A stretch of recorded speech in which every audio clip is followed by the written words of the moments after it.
আসসালামু আলাইকুম গাইস, সকলে ভালো আছেন এবং আপনাদের সবাইকে জানাই ঈদ মোবারক। তো আজকে আমি আমাদের ঈদগাহ মাঠ দেখানোর চেষ্টা করব এবং হয়তো ভিডিওটা অত ভালো হয়নি, তবে কিছু মনে করবেন না। তবে আপনাদের ভিডিওটা দেখতে থাকুন।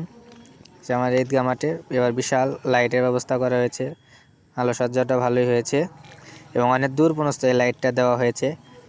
আমাদের এই একটা ঈদগাহ মাঠ, আমাদের আশেপাশে কয়েকটা এলাকা মিলে একটা ঈদগাহ মাঠ ছিল, তবে অনেক দূরে হয়তো ছিল, কিন্তু আমাদের এখানে ছিল না। তাই আমরা 2018 সালে এটা স্থাপন করা হয়েছিল।